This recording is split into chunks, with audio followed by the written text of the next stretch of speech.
नागिन किस्त 4। शकनतला और महाराजा रामनाथ की शादी को आज तीसरा रोज था। पूरी रियासत ताबाना में इस बात का बाकायदा ऐलान कर दिया गया था। नई रानी शकनतला को बाकायदा महारानी बल्कि मलका का दर्जा दिया गया है। इस सिलसिले में पहली रानी मारिया का एहतजाज मुस्तरद कर दिया गया था। शाही महल में अब हर तरफ शकनतला की बातें थीं। मारिया को अलग हवेली नुमा महल में मुंतकिल कर दिया गया और शाही महल में महाराजा के साथ अब सिर्फ शकनतला थी। उन दिनों में शकनतला ने महाराज को हुस्न व इश्क की सूरत में खूब परवाज कराई। महाराज अब इस पर मुकम्मल तौर पर फरीफता हो चुके थे। शकनतला भी उनको सरशाम से लेकर दिन चढ़े तक हजला उरूसी में ही रखती। आज महाराजा नई शादी के बाद पहली मर्तबा सरकारी काम के लिए बाकायदा दरबार गए थे और इस वक्त शकनतला का कमरा कनीजों और बांदियों से भरा पड़ा था। सभी कनीजें और बांदियां इसकी किस्मत पर रश्क बल्कि हसद कर रही थीं, क्योंकि शकनतला की आमद भी कनीजों ही की मानिंद थी और चंद ही दिनों में किस्मत की घुम्मन गहरी से उन जैसी नौकरानी और कनीज अब रानी बल्कि महारानी बनकर हुकूमत कर रही थी। कोशैली जो शुरू में उसको भी महकूमा बनाने का सोच रही थी, आज इसका कुर्ब हासिल करने के जतन कर रही थी और कनीजों को शकनतला से दूर और खुद पास खड़े होने की तकवदू में मसरूफ थी। और इस बात को शकनतला ने महसूस कर लिया था। कोशैली बात बात पर दूसरी कनीजों को झड़कती थी और इसकी झड़क से दूसरी तमाम कनीजें एकदम सहम जाती थीं। बल्कि एक दफा तो शकनतला ने देखा कि एक 14-15 साला बिल्कुल कमसिन कनीज को कोशैली ने इस बुरी तरह डांट पलाई और बेरहमी से इसके बाल खींचे कि वो बेचारी सहम कर छप्पर कट से नीचे उतरकर एक तरफ बैठ गई। क्या बात है, को मिला, क्यों डांट रही हो? इस बेचारी को शकनतला ने पूछा तो कोशैली गुड़बड़ा गई। वो समझी थी कि कनीजों के इस रश और शोर में शकनतला इसकी हरकत से बेखबर है। कुछ नहीं मलका आलिया, कुछ नहीं, बस ऐसे ही कोई काम समझा रही थी। उसे कोशैली तेजी से बात बनाने की कोशिश में बोली। इससे तो किससे बात कर रही है कोशैली? जो बात पूछी है इसका सही जवाब क्यों नहीं दे रही हो? शकनतला ने दिल ही दिल में एक फैसला करते हुए कदरे दरश्त लहजे में कोशैली को कहा तो वो घबरा गई और फिर अपने आप को संभालते हुए बोली, महारानी जी, दरअसल महल की सब कनीजें और बांदियां मेरी मातहत हैं। इनके उमूर की निगरानी करना और उनसे बाज परस करने का इख्तियार भी मुझे दिया गया है और मैं उनकी सरबराह हूँ। कोशैली ने कदरे फखरी लहजे में उंगली पर दोपटा लगते हुए दाएं बाएं हलते हुए कहा, आपको अभी महल की सारी बातों का इल्म नहीं है, आहिस्ता आहिस्ता पता चल जाएगा। बकवास मत करो कोशैली, हमें तनज करती हो। शकनतला ने प्लान के तहत एकदम गुस्से के अंदाज में कहा तो तमाम कनीजों के रंग फिक हो गए और वो एकदम चंद कदम पीछे हटकर मौदब खड़ी हो गईं। कोशैली सट पिटा कर रह गई। इसने तो सोचा भी ना था कि महारानी यूं गुस्से में आ जाएंगी। किसने तुझे बताया था उनका सरबराह? शकनतला उसे घूरते हुए बोली। जी, वो महारानी मारिया ने। जी, मैं इनकी कनीज खास भी हूँ और महाराज रामनाथ की भी चहीती हूँ। कोशैली ने हालात करूट लेते देखकर अपनी अहमियत का एहसास दिलाते हुए कदरे खुद एतमादी और फखरिया लहजे में कहा तो महारानी शकनतला आपे से ही बाहर हो गईं और एकदम पलंग से उतर खड़ी हो गईं। कोशैली, शकनतला गुस्से से गरजी कि महारानी जी। कोशैली एकदम खौफजदा हो गई तो शकनतला ने उल्टा हाथ करके इसके मुंह पर जमा दिया। तराख की आवाज गूंजी और जोरदार थप्पड़ कोशैली की दाएं गाल को सुर्ख करता चला गया तो उसकी सिटी गुम हो गई। तमाम कनीजें पलंग से हटकर नजरें झुकाकर खड़ी हो गईं। तुझे जुर्रत कैसे हुई कमीनी, मेरे सामने किसी और को महारानी कहने की? महाराजा रामनाथ की महारानी और रियासत ताबाना की मलका सिर्फ मैं हूँ और तेरी गुस्ताखी के पेश नजर तुझे उन कनीजों की सरबराही से फारिग किया जाता है। लड़की इधर आओ। शकनतला ने इस कमी कनीज को बुलाया जिसको शैली ने डांटा और उसके बाल खींचे थे। वो फौरन आगे बढ़ी और कांपते हाथ जोड़कर खड़ी हो गई। क्या नाम है तुम्हारा? शकनतला अपनी मसहरी पर बैठते हुए इससे मुखातिब हुई। जी, पर ये वो बदस्तूर खौफजदा और कांप रही थी। कब से इस महल में हो? तकरीबन 6 माह से महारानी जी। कहाँ से आई थी? जी, नेपाल से। वहाँ से ले आने वाले एक सौदागर ने मुझे दरबार में पेश किया था। वो सौदागर तुझे कहाँ से लाया था? महारानी जी, जब से होश संभाला, अपने आप को इस सौदागर की हवेली में पाया था। मेरी माँ भी वहीं थी, जिसे इस सौदागर ने एक दिन किसी के हाथ बेच दिया और मुझे अपने तिजारती काफिले के साथ ताबाना ले आया और दरबार में पेश कर दिया। कनीज ने मगमूम अंदाज में सुनाया। शकनतला हूँ को लंबा करके अपनी उंगली अपनी थोड़ी के मिल के ऊपर रखकर सोचने के अंदाज में बोली, तो इसका मतलब ये हुआ कि नस्ल दर नस्ल से कनीज हो। जी मलका आलिया, पर ये अदब से बोली, आज से तुम महल की सब कनीजों की सरबराह हो। शकनतला ने फैसला कून लहजे में कहा। जी परी नून, पर ये खुशगवार हैरत से बोली, मैं इस काबिल कहाँ मलका आलिया, ये शकनतला का हुक्म है। शकनतला ने तफाखर से गर्दन अकड़ा कर कहा, जो हुक्म मलका आलिया, पर ये सर झुकाकर मसकने लगी। इसे नई मलका के आते ही ऐसी काया पलटने की उम्मीद ना थी। वो तो कनीजों की भी बाउंदी थी, उसे तो सबके काम करने पड़ते थे और कोशैली के साथ साथ दीगर सैनीस कनीजें भी इस पर दिन में कई मर्तबा हाथ उठा देती थीं और उफ तक करने की इसके अंदर जुरत ना थी। और कहाँ पलक झपकने में वो सारी शाही महल की सैकड़ों कनीजों पर कनीज खास बना दी गई थी, यानी महल में अब वो शकनतला के बाद सबसे मुअज्जज हो जाएगी। सब कनीजें बांदियां और गुलाम इसकी इताअत करेंगे। ये सोच सोच कर और आने वाले लम्हात का तस्वुर करके वो खुशी से निहाल हो रही थी। कोशैली शर्मिंदगी से सुर्ख हो रही थी, लेकिन शकनतला के आगे वो बेबस थी। वो एक कनीज होने के नाते मलका के इख्तियारात की हद से बखूबी वाकिफ थी। कोशैली, तूने तौहीन की है। आज महाराजा के आने पर हम तुम्हारी खबर लेंगे और ये तो अच्छी तरह जानती है कि हमारी जरा सी शिकायत तुम्हारे लिए कितनी बड़ी मुसीबत बन सकती है। महारानी जी, कोशैली एकदम शकनतला के कदमों पर गिर पड़ी। दिया कर दीजिए, मेरी क्या मुजाल कि आपकी तौहीन करने का सोचो। कहाँ राजा भोज और कहाँ गिंगवातैली, आपको गलत फहमी होती है। गलत फहमी की बची, क्या हम बेवकूफ हैं कि हमें गलत फहमी होगी। शकनतला ने कोशैली को बालों से पकड़कर उठाते हुए कहा। कोशैली इस वक्त थर थर कांप रही थी। उसे पता था महाराजा अपनी नई दलीन की खुशनुदी की खातिर इसकी गर्दन भी उड़ा सकते हैं। इसकी तो वक़्त ही ना थी। शकनतला भी यही चाहती थी कि कोशैली को इस हद तक खौफजदा कर दिया जाए कि वो और बाकी कनीजें उससे इस तरह डरें जैसे कोवा गुलेल से डरता है। बोल फिर, महाराजा के हुक्म से तुझे सजा दिलाई जाए या अभी तेरा फैसला किया जाए। शकनतला इसके सर के बालों को अपनी उंगलियों पर लपेटकर गिरफ्त को सख्त करते हुए बोली।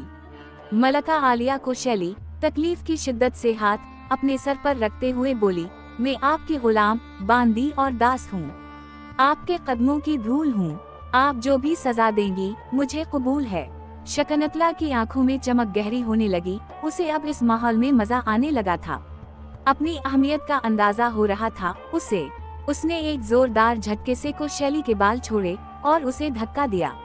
कोशैली झटके के जोर से नीचे गिर पड़ी। आज पहली और आखिरी बार मुआफ कर रही हूँ और सबकी सब कान खोल कर सुन लो। मेरे किसी हुक्म से किसी ने जर्रा बराबर भी कोताही करने की कोशिश की तो उसको अबरत का निशान बना दूंगी।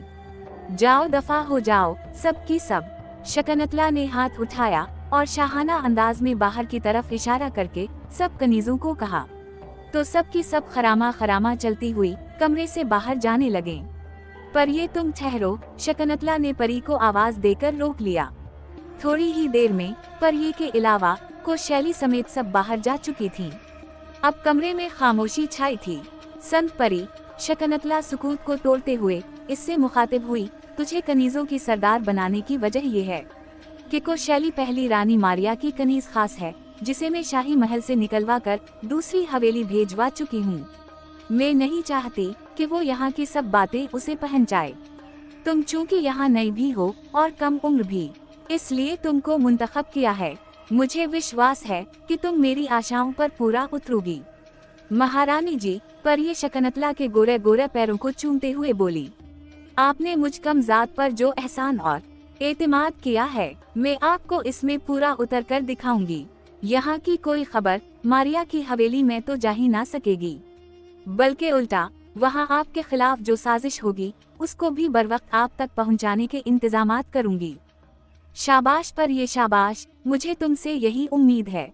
और सुनो, शकनतला ने उसे हाथ के इशारे से मसहरी पर बैठने का इशारा किया और पर ये झझकते हुए मसरी की पिटी पर टक गई। चंद बातें मेरी जहन नशीन कर लो। पहली बात यह है कि तुम्हें कनीजों और गुलामों सबकी सरबराह बना दिया गया है। किसी से नरमी ना बरतना और एकदम अपना रवैया तब्दील करके यहाँ से निकलते ही सबको हाकिमाना रवैया से मुखातिब करना और सबको मेरा डरावा देकर अपने हुक्म के ताबे करना। आज से सब तुम्हें कनीज आलिया कहेंगे। बिल्कुल ठीक है मलका आलिया, पर ये अपना मासूम से चेहरा ऊपर करके सरहला कर बोली, और सबसे पहले को शैली की ड्यूटी ऐसी लगाओ जहाँ से काम ही खत्म ना हो और उसे दूसरी रानी की हवेली कभी ना जाने देना, ताकि ये खबर भी जल्द इस तक ना पहुँच पाए। और को शैली की यहाँ से बाहर जाते ही सब कनीजों के दरमियान जरा खूब दूरगत बनाओ इस वक्त तक जब तक वो तुम्हारे पाँव ना पड़ जाए। ऐसा ही होगा महारानी जी। को शैली ने भी मेरे साथ कम जुल्म नहीं किए। मुझे सुबह को फटने से लेकर रात गए काम करवाती और रात को मुझे इसका बदन भी दाबना पड़ता और मार और झड़कियां अलहदा सुनना पड़ती और मुझे मिलने वाले तमाम अच्छे खाने भी मुझसे ले लेती थी। आप फिक्र ना करें, मैं भी गिन गिन कर बदले लूंगी। परिये ने पर सोच लहजे में कहा, ठीक है अब जाओ और कल महाराजा के दरबार जाने के बाद आना। कल तुझे मैं सबसे अहम काम जो तूने मेरे लिए करना होगा बताऊंगी। ये कहकर शकनतला ने नींद दराज होकर आंखें मूंद लें और पर ये दबे कदमों बाहर निकल गई। मेरा दादा जादूगर, मेरा बाप जादूगर और अमी शाही जादूगर। मेरा जादू कभी झूठ नहीं बोलता बल्कि सर चढ़कर बोलता है। मेरा नाम सामरी जादूगर है। बड़े बड़े खानदानी जादूगर मेरा नाम सुनकर रास्ता बदल लेते हैं। बड़े बड़े नामवर साहिर मेरे आगे पानी भरते हैं। मेरा इल्म गलत नहीं हो सकता। मारिया जी, ये लड़की आम लड़की नहीं है। ये तो तुम कल से आज तक 100 मर्तबा कह चुके हो सामरी। रानी मारिया ने झला कर कहा, आगे भी तो बताओ, अगर शकनतला आम लड़की नहीं तो फिर कौन है? क्या इसे उजाड़ने के लिए मेरा ही घर मिला था? मारिया रोहानसी होकर बोली, उसी बात पर मैं तो हैरान हूँ कि मेरा इल्म आगे क्यों नहीं बोलता। इससे आगे मुझे बादलों का गुबार क्यों दिखाई देता है। अलबत्ता ये बात रोज रोशन की तरह आया है कि ये आम लड़की नहीं। अगर कल तक मुझे उसके बारे में तफसील मालूम ना हो सकी तो फिर मुझे अपने गुरु उस्ताद शदाद जादूगर की बदरूह से राब्ता करना पड़ेगा। कल क्यों, आज क्यों नहीं राब्ता कर लेते उनसे? रानी मारिया जी, आप नहीं समझेंगी। ये जादू की नगरी है, काले इल्म के खेल हैं। इसकी रिवायतें भी अपनी, इसकी हकायतें भी अपनी। गुरु उस्ताद की बदरूह से कल रात को ही राब्ता हो सकेगा, लेकिन तब तो मेरा पुराना हमराज है। सामरी, तो मुझे बता, मैं इस कलमुही से कैसे निजात पाऊं जब से शकनतला ने शाही महल में कदम रखा है। महाराज मुझे अहमियत ही नहीं देते। मुझे महल से अलहदा करके इस हवेली में बिठा दिया गया है। मुझे बताओ सामरी, मैं क्या करूं, तुम मेरी सहायता करो। चिंता ना करें मारिया जी। शाही जादूगर सामरी ने जो मजबूत कदकाट, भरे भरे चेहरे, बड़ी बड़ी मूछें और सफाचित गंजा सर ने अपने मत के जैसा सर हलाया। मेरा नाम भी सामरी है। परसों के दिन का सूरज नई मलका के सारे राजों से पर्दा उठाकर ही तुलू होगा। वैसे तो मुझे बता सामरी, तेरे ख्याल में ये कौन है और कहां से आई है?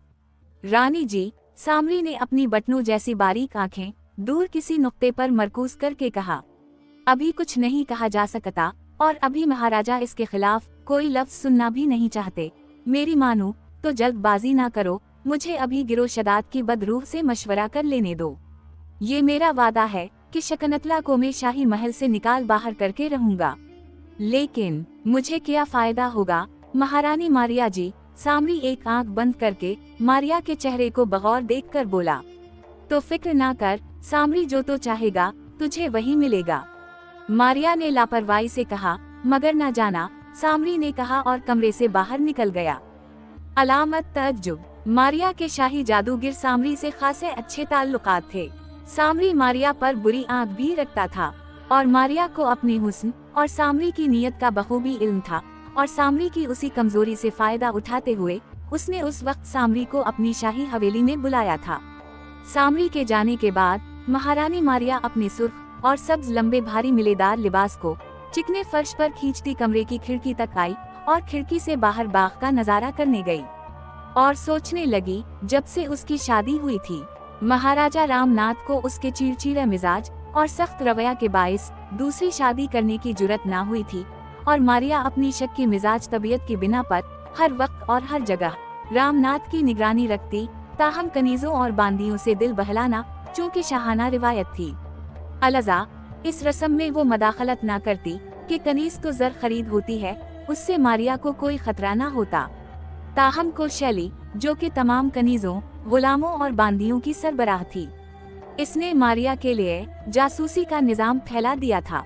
उसी वजह से महाराजा की हर हरकत का मारिया को पल भर में पता चल जाता।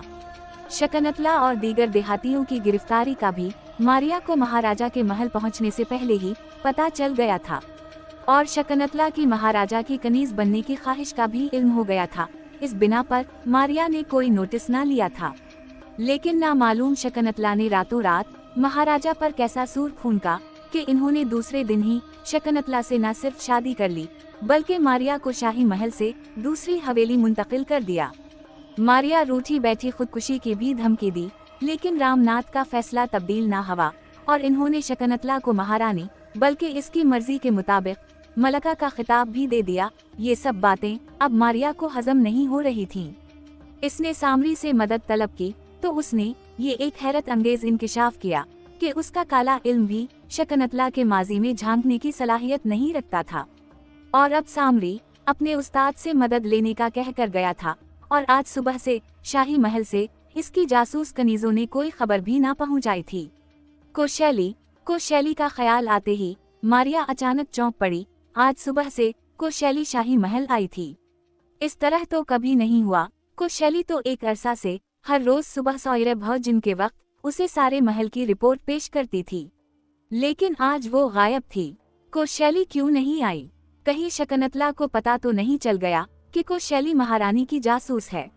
ये ख्याल आते ही मारिया ने जोर से ताली बजाई। फौरन ही पहरेदार गुलाम अंदर दाखिल हुआ और खासा झुककर किया हुक्म है महारानी कहकर सीधा अदब से खड़ा हो गया और सवालिया नजरों से महारानी मारिया को देखने लगा। साधना कनीज को शाही महल रवाना करो और कहो कि कोशैली को बुला लाए। महाराजा बाद दोपहर ही दरबार से वापस आ गए। वहाँ तो इनका दिल ही नहीं लग रहा था, बस दिखावे के लिए बैठे थे, और दोपहर को ही नासाजी तबीयत का बहाना बनाकर दरबार कल तक मुलतवी करके शकनतला की मोहनी सूरत मन में बसाए उजला उरूसी की तरफ गुलामों और कनीजों के घेरे में चल दिए। बरामदे में पहुंचकर इन्होंने सबको अपने कामों पर वापस जाने की हिदायत की, और सिर्फ इनके जाती मुहाफिज और खिदमतगार बरामदे की बाहर रुक गए, और महाराजा ख्वाबगाह का भारी रेशमी पर्दा सरकाते हुए अंदर दाखिल हो गए। और अब किसी को ये इख्तियार न था कि बुलाए बगैर दरवाजे के करीब भी फटकता। मसहरी के ऊपर शकनतला बारीक ढीला ढाला रेशमी में कसी नुमा गुलाबी लिबास पहने कुश्त के बल चारों शाने चित लेटी थी। घनीरी रेशमी जुल्फें तकिए पर बिखरी थीं, और चंद आवारा लें खूबसूरत गालों को चूम रही थीं। सरमा भरी आंखें बंद होने के बावजूद क़यामत का पता दे रही थीं। ठोड़ी के नीचे सियाह तिल गालों का पहरेदार बनकर बैठा था। अनार की तरह सुर्ख मखरूती हूद गुलाब की कलियां मालूम हो रहे थे। सुर्ख हूँ सफेद गोल भरा भरा चेहरा जवानी की बहार पेश कर रहा था, और गदाज सीने की उठक बैठक रामनाथ को गुस्ताखी पर मजबूर कर रही थी, और नगीन चूड़ियों से भरी कलाइयां और मेहंदी लगे हाथ महाराजा को यूं महसूस हुआ जैसा कि दावत दे रहे हूँ। शानों तक अरिय सिडोल बाजू महाराजा रामनाथ की शान से बेतरतीब कर देने के लिए काफी थे। सारी जिंदगी कुंवारी कलियों का रस चूसने वाले महाराजा रामनाथ सोच रहे थे कि आकाश की ये अप्सरा जरूर देवताओं ने उनके किसी अमल से खुश होकर उसे दान की है।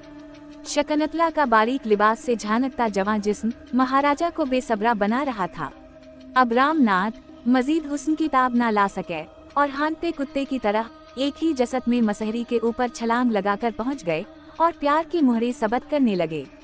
शकनतला अचानक हमले से घबरा कर उठी, लेकिन महाराजा को करीब पाकर प्यार की बानहीवा कर दें और वारफ्तगी के आलम में महाराजा के साथ पैवस्त हो गई, और फिर अशरफ अल मखलूकात का पसंदीदा तरीन खेल बगैर किसी वक्फे के फैसला कून नताइज तक पहुँचने के लिए शुरू हो गया।